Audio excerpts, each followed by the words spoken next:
Waters' mansion and give her a nasty surprise from Sheriff Arpaio. Maxine Waters just got some really bad news.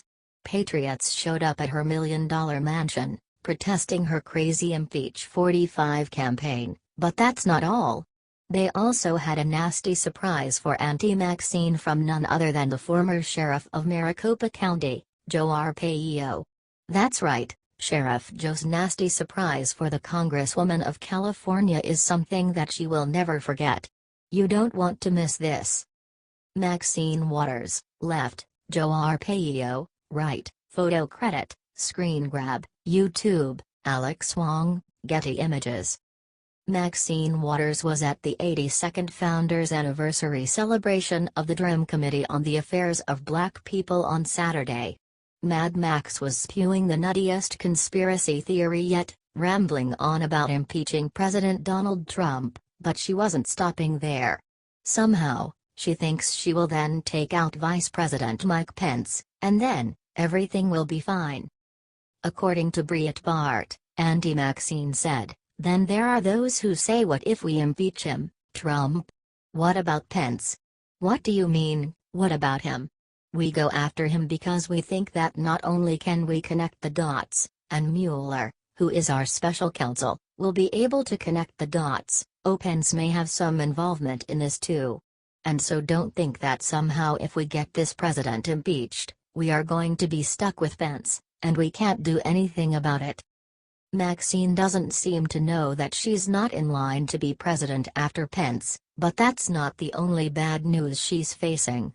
While she was giving the incoherent speech in Durham, protesters were at her Hancock Park mansion, and they were there with Omar Navarro, who is running against Waters in November 2018. Navarro grew up under the rule of the poverty pimp, Maxine Waters, living in her district his entire life. His candidacy is getting quite a bit of attention, ever since Mad Max started her Impeach 45 campaign. Patriots hate Waters and her lies with a vengeance. Navarro was there to give Maxine a nasty surprise from Sheriff Joe Arpaio. Cab Los Angeles reports, Joe Arpaio, the former Arizona sheriff, gave his endorsement to 43rd Congressional District candidate Omar Navarro. Cab, a leftist news source, of course, implied Arpaio was racist, which makes no sense since Navarro himself is Hispanic. How is he a racist? How is he all these things that they're saying he is? He's not that. He's a great man, he's a good man and a good man who was tried by the liberal system which tried him, said Navarro. The media wants to smear Arpaio as some kind of a racist who is engaged in unlawful profiling.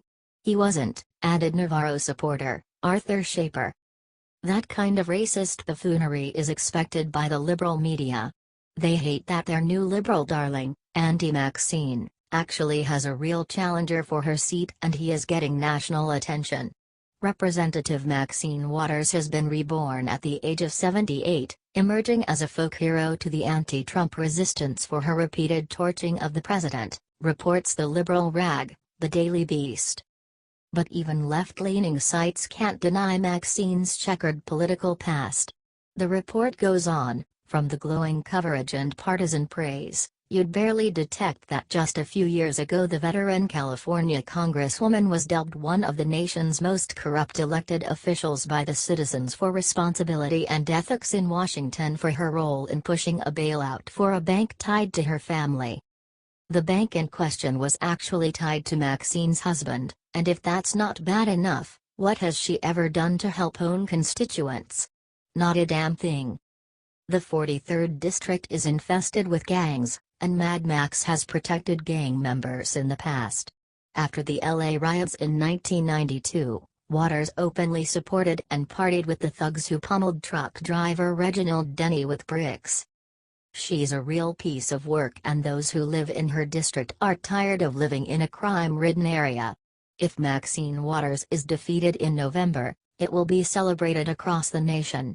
With patriots like Sheriff Joe at his side, we are sure Navarro has a real chance to take the poverty pimp down for good. Please share the story and tell us what you think by clicking one of the buttons below. We want to hear your voice.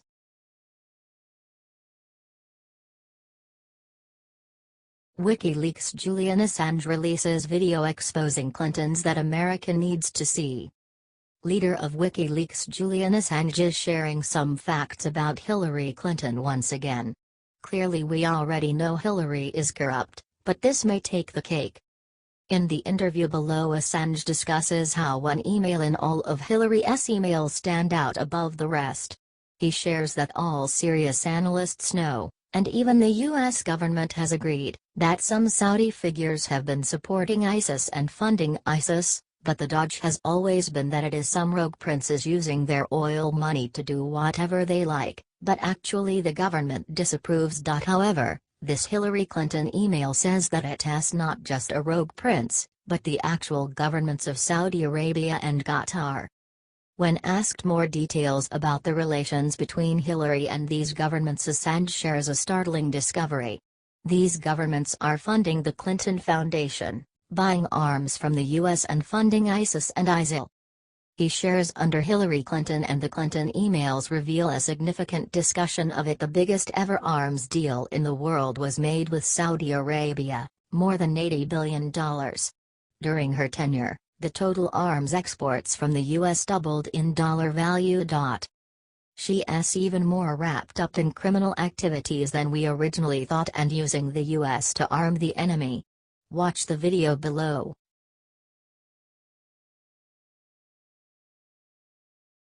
This is it. WikiLeaks finally did it. She's done. Well, finally WikiLeaks produced a smoking gun. This is it. It was James Comey who originally loved to use the argument that there was no evidence that Hillary intended to break the law, specifically saying that Hillary was lacking an intent element. Well, WikiLeaks just produced all the intent we need. Here's how it breaks down. The New York Times reports on March 2, 2015, that Hillary Clinton used a personal email server as Secretary of State. On March 2, 2015, Cheryl Mills, Hillary Clinton's top aide and attorney, wrote to John Podesta that we are going to have to dump all those emails. You can see in the mail from John Podesta to Cheryl Mills saying, on another matter. And not to sound like Lanny, but we are going to have to dump all those emails, so better to do so sooner than later. Cheryl. WikiLeaks. So there you have it, folks. Comey's intent element has just been produced. There has been a search for Lanny Davis, which outcome with the following curious exchange between Robbie Mook and John Podesta on March 8, 2015, in which Mook says, "We got a zap Lanny out of our universe. Can't believe he committed her to a private review of her hard drive on TV. What other proof do liberals need to open their eyes wide and see the criminal Hillary and Obama did?" HT, The Federalist Tribune.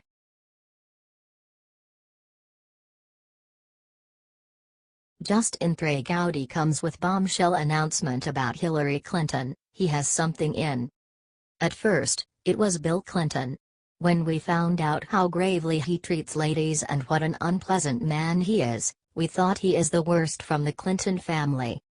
But then, came his wife Hillary.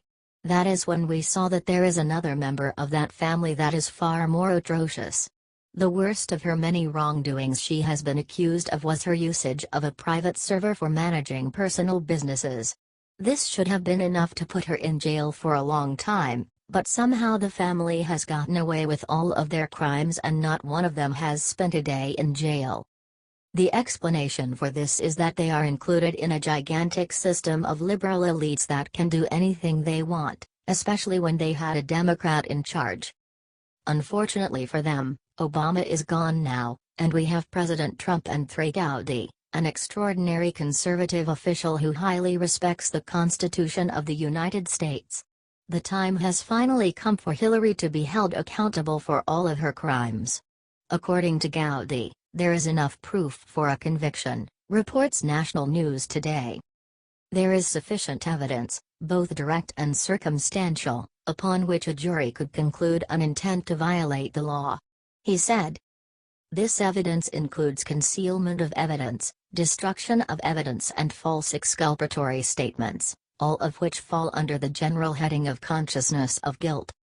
It would appear the investigation is back to the status quo ante, which means Director Comey believes Secretary Clinton was indeed extremely careless in her handling of classified material. It appears as though Gowdy is on to something important. We can't wait to find out the details. What do you think about this? Share this on Facebook or Twitter. Scroll down for more. HT, The Federalist Tribune.